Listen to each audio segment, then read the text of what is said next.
বাবুদের বাড়ির সদর অধিকার করিয়া বিজয় চাপিয়া বসিল। গোটা দুই তাহা নিজের জন্য, বাকিগুলা হইল কাছারি। বিনোদ ঘোষ কোন এক সময়ে জমিদারি সেরেস্তায় চাকরি করিয়াছিল। সে সুপারিশে নিযুক্ত হইল নতুন গোমস্থা, কিন্তু ঝঞ্ঝাট মিটিল না। প্রধান কারণ, গগন চাটুর্যে টাকা আদায় করিয়া হাতে হাতে রসিদ লিখিয়া দেওয়া অপমানকর জ্ঞান করিত। যেহেতু তাহাতে অবিশ্বাসের গন্ধ আছে, সেটা চাটুর্যে বংশের অগৌরব। সুতরাং তাহার অন্তর্ধানের পরে প্রজারা পড়ল বিপদে। মৌখিক সাক্ষ্য প্রমাণ লইয়া নিত্যই হাজির হইতেছে, কাঁদা কাটা করিতেছে। কে কত দিয়াছে, কত বাকি রাখিয়াছে নিরূপণ করে একটা কষ্টসাধ্য জটিল ব্যাপার হইয়া উঠিয়াছে। বিজয় যত শীঘ্রই কলিকাতায় ফিরিবে মনে করিয়াছিল, কিন্তু তাহা হইল না। 1 দিন 2 দিন করিয়া 10-12 দিন কাটিয়া গেল। এইদিকে তার ছেলেটি হইয়াছে সন্তোষের বন্ধু, বয়সে 3-4 বছরের ছোট। কিন্তু অন্য সঙ্গীর অভাবে সে মিশিয়া গিয়েছে ইহারের সঙ্গে। ইহার সঙ্গে থাকে বাড়ির ভিতরে, ঘুরিয়া বেড়াই বাগানে বাগানে, নদীর ধারে কাঁচা আম কুড়াইয়া খায়। এছাড়া অধিকাংশ সময়ে সন্তোষের মাসির কাছে তারা আহার করে। সন্তোষে ডাকাডাকি দেখিয়া সেও মাসিমা বলিয়াই ডাকে। বাহিরে টাকা করি হিসাবপত্র লইয়া বিজয় এক প্রকার ব্যস্ত হইয়া থাকে। সকল সময়ে ছেলের খোঁজ করিতে সে পারে না, আর যখন পারে তখন তাহার দেখা মেলে না। হঠাৎ কোনোদিন হয়তো বকা ঝকা করে, রাগ করিয়া কাছে বসাইয়া রাখে, কিন্তু ছাড়া পাওয়া মাত্রই দৌড়ে সে পিসিমার রান্নাঘরে চলিয়া আসে। সেদিন বিকালে লোকজন তখনও কেহ আসিয়া পৌঁছায় নাই। বিজয় চা খাইয়া চরুর ধরাইয়া ভাবিল নদীর ধারটা খানিক ঘুরিয়া আসে। হঠাৎই মনে পড়িল সমস্ত দিন ছেলেটার খোঁজ নেওয়া হয় নাই। পুরাতন চাকরটা তাহার পাশেই ছিল, কাজে তাহাকে সে জিজ্ঞাসা করিল, কুমার কোথায় রে? সেই ইঙ্গিতে দেখাইয়া কহিল, বাড়ির মধ্যে। তা সে ভাত খেয়েছিল? আজ্ঞে না বাবু। জোর করে ধরে এনে খাওয়াস না কেন? আজ্ঞে বাবু, এখানে খেতে চাই নে, রাগ করে ছড়িয়ে ফেলে দেয়। আচ্ছা, কাল থেকে আমার সঙ্গে ওর খাবারের জায়গা করে দিস তো। এই বলিয়া কি ভাবিয়া আর সে বেড়াইতে গেল না, সোজা ভিতরে গিয়া প্রবেশ করিল। সুদীর্ঘ প্রাঙ্গণের ওপর প্রান্ত হইতে পুত্রের কণ্ঠস্বর কানে গেল, মাসিমা, আর একখানা রুটি আর 2টো নারকেল দাও না। যাহাকে আদেশ করা হইল সে কহিল, নেবে আয় বাবা, নেমে আয় না, তোদের মতো কি আমি গাছে উঠতে পারি? জবাব হইল, পারবে মাসিমা, কিছু তো শক্ত কাজ নয়। এই তো, এই মোটা ডালটাই পা দিয়ে ওই ছোট ডালটা ধরে এক টান দিলে উঠে পড়বে। বিজয় কাছে আসিয়া দাঁড়াইল। রান্নাঘরের সম্মুখে একটা বড় আম গাছ, তাহার 2 দিকে 2 মোটা ডালে বসিয়া কুমার ও বন্ধু সন্তোষ। পা ঝুলাইয়া গুড়িতে ঠেস দিয়া উভয়ের ভোজন কার্য চলিতেছে। তাহাকে দেখিয়া 2 জনই ব্যস্ত হইয়া উঠিল। অনুরাধা রান্নাঘরে দ্বারের অন্তরালে সরিয়া দাঁড়াইয়াছে। তাহাকে বিজয় জিজ্ঞাসা করিল, ওই কি ওদের খাবারের জায়গা নাকি? কেহ উত্তর দিল না। বিজয় আবার কহিল, আপনার ওপর দেখছি খুবই অত্যাচার করছে। এবার অনুরাধা তার মৃদু কণ্ঠে সম্মতি জানাইল। বিজয় আবার বলিল, হ্যাঁ, তা প্রশ্রয় তো তবুও কম দিচ্ছেন না, কেন দিচ্ছেন? অনুরাধা কহিল, না দিলে তো আরো বেশি উপদ্রব করবে, সেই ভয়ে। হ্যাঁ, তা বাড়িতে তো এরকম উপদ্রব সে করে না। ওর মা নেই, ঠাকুরমা প্রায় শয্যাগত, বাপ থাকেন বাইরে কাজকর্ম নিয়ে, উৎপাত করবে কার উপরে? বিজয় ইহা জানে না তাহা নয়, তথাপি ছেলেটার যে মা নাই এই কথাটা পরের মুখে শুনিয়া তাহার ক্লেশবোধ হইল। সে কহিল, কে বলল আপনাকে, কুমার? অনুরাধা ধীরে ধীরে উত্তর দিল, বলবার বয়স তো ওর হয়নি, তবুও ওর মুখ থেকে শুনতে পাই। দুপুরবেলা রোদ্দুরে আমি ওদের বেরোতে দিনে, তবুও ফাঁকি দিয়ে পালাই।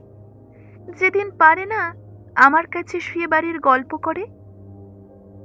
বিজয় তাহার মুখ দেখিতে পাইল না, কিন্তু সেই প্রথম দিনটির মতো আজও সেই কণ্ঠস্বর বড় মধুর লাগিল।